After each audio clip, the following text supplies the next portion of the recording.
Good morning, El Paso, and breaking overnight. One person seriously hurt after being stabbed. We have details and video from our round-the-clock news team. Police are also investigating the death of a little girl in northeast El Paso. And happening today, the man accused of killing a Hatch police officer will make his first appearance in court. Live, where news comes first. From the Mesilla Valley and Las Cruces to El Paso and the borderland. This is ABC7's Good Morning El Paso.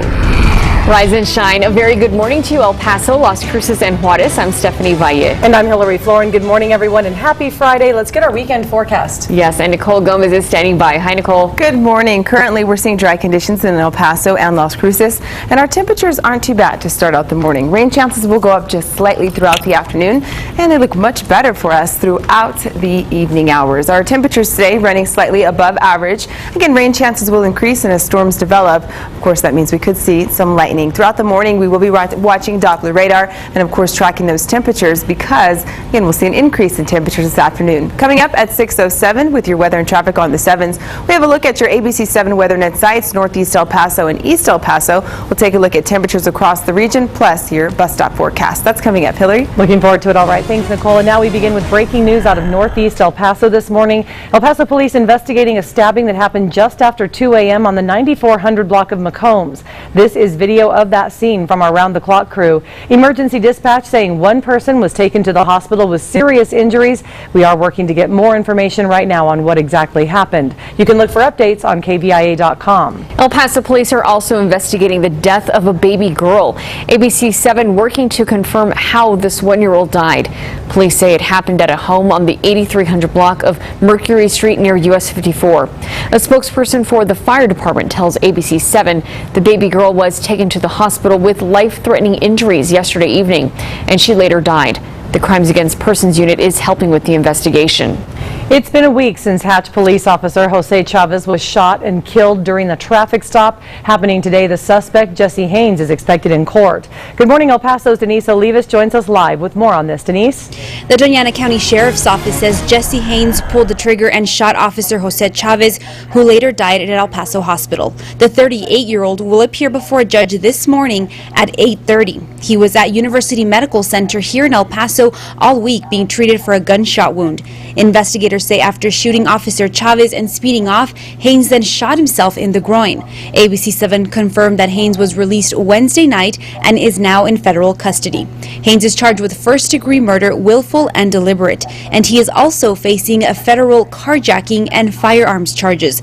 If convicted in New Mexico, he faces a life sentence without the possibility of parole, but Haynes' case is also fueling some lawmakers, including New Mexico Governor Susana Martinez, to push for reinstating the death penalty. Stephanie, back to you. All right, Denise, thank you. Firefighters have been making some progress in battling a huge wildfire 60 miles east of Los Angeles. The fire has burned 56 square miles, but is now 22% contained. Meanwhile, a new fire broke out in rural Santa Barbara County, quickly surging to about 500 acres and prompting the evacuation of 2 campgrounds. And over in the south, after a tour of flood-ravaged Louisiana, the nation's Homeland Security Secretary Jay Johnson is pledging the government will be there as long as it takes to help the community recover. President Obama has been briefed daily of the situation while on vacation. Johnson says more than 900 emergency management personnel are working on the ground, while hundreds more are expected. More than 40,000 homes are damaged, more than 30,000 people have been rescued, and 13 people have died. Earlier this week, we reported that an El Paso man was diagnosed with Zika after traveling to Florida. Now more cases of the virus are being reported there. A Miami city official confirms 2 more cases have been linked to Miami Beach, bringing the total number of cases in the city to 35. Florida health officials were considering making Miami Beach a Zika transmission zone. So far, they have not done that. Many are worrying, though, that could be a huge blow to the $24 million a year tourism industry. Active transmissions are still only in Wynwood, Florida. The United States Olympic Committee is apologizing for distracting ordeals involving 4 Olympic swimmers. Brazilian police have said that Ryan Lochte and 3 of his teammates were not robbed and instead vandalized a gas station bathroom. Lochte had said earlier this week they were held up at gunpoint after a night of partying. We do have the latest in the investigation, including surveillance video from that night in question. It's all coming up in just a little bit right here on Good Morning El Paso. El Paso County Sheriff's deputies have identified the man killed in a fiery crash last month. It happened at I10 West near Horizon the morning of July 25th, and it shut down I10 for hours. Now officials are saying 35-year-old Cecilio Portillo is the man who was killed in the crash. A TxDOT employee at the scene told ABC7 the driver of a semi rear-ended a TxDOT vehicle. But the sheriff's office has not confirmed if Portillo was driving the semi. The crash is still under investigation. And we're looking at the man who was now found dead inside a car in Horizon City Tuesday afternoon. The sheriff's office identifies him as 41-year-old Christopher McVaney from Glenville, West Virginia. He was found unresponsive on the 1300 block of Horizon Boulevard. Investigators were able to tell ABC7 that McVaney was traveling from West Virginia. We're just trying to find out where he was headed now. The sheriff's office says his death does not look suspicious. New this morning, doctors at Orlando Regional Medical Center say there's been slight improvement in the condition of the last remaining hospitalized Pulse survivor. The patient has been in critical condition since the mass shooting at the Orlando nightclub June 12th.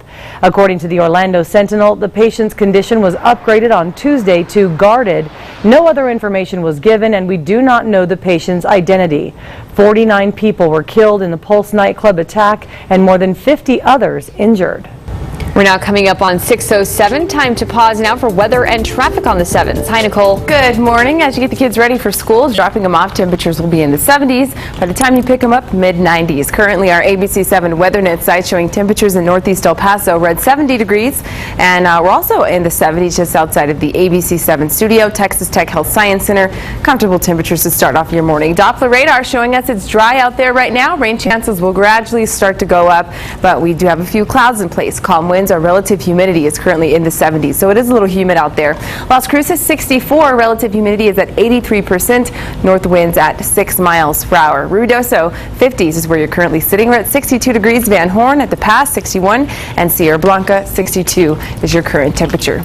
Mostly sunny skies is what you can expect this afternoon. We've got to look at what you can expect as far as those rain chances this weekend coming up in your full forecast. Mauricio? Good morning, Nicole. Well, it's been a busy morning already this Friday morning on I-10 East near Sunland Park Mall. We're tracking a complete halt right here. 3 miles per hour is what we're looking at. TxDOT crews have still not left the scene right there. There was an overnight closure scheduled to open up at 5 in the morning. Looks like they did open it up for a bit, but now it's still closed off, causing major delays. So if you are heading out there, here's what you can do to avoid that. You can get on Mesa and use that as an alternate route, and then remerge on I-10 eastbound near Executive. Now, if you usually get on I-10 near Sunland Park, just avoid that and continue through Sunland Park Drive and get on Mesa. I can tell you things are really slow right now. As soon as they do open up, though, we'll be sure to update you. Here's a look at how things are looking in Las Cruces. Traffic is flowing well on I-10 and I-25. I can also tell you that Highway 70 east of Las Cruces will be open all day. Now, coming up at 6:17 for your weather and traffic on the 7s, I'll have an update on the tie-up as well as a look at your west side drive times. All right, thanks, Mauricio. Keep it here for more headlines. Who should lead Irvin High School? Parents, teachers, and students came together to voice their opinions. And authorities asking for your help this morning to find out who set a playground on fire. It's 6:08, and this is ABC7, where news comes first.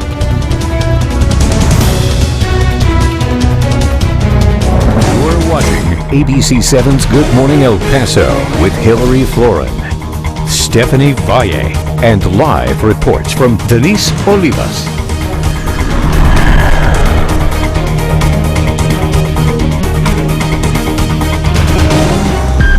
You never believed in fairy tales, knights in shining armor or happily ever after.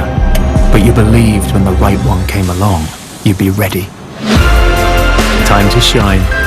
Orbit. When I have a headache, I don't want to put my life on hold. I've got a big night planned with my friends, and I want to enjoy every moment of it. That's why I use fast-acting Excedrin for my headaches. Excedrin has 2 pain fighters plus a booster, and for some, headache relief starts in just 15 minutes. Excedrin specializes in treating headaches, which is why moments lost to headaches are moments gained with Excedrin. Belvita breakfast biscuits are for everyone, like the hottest guy at the office.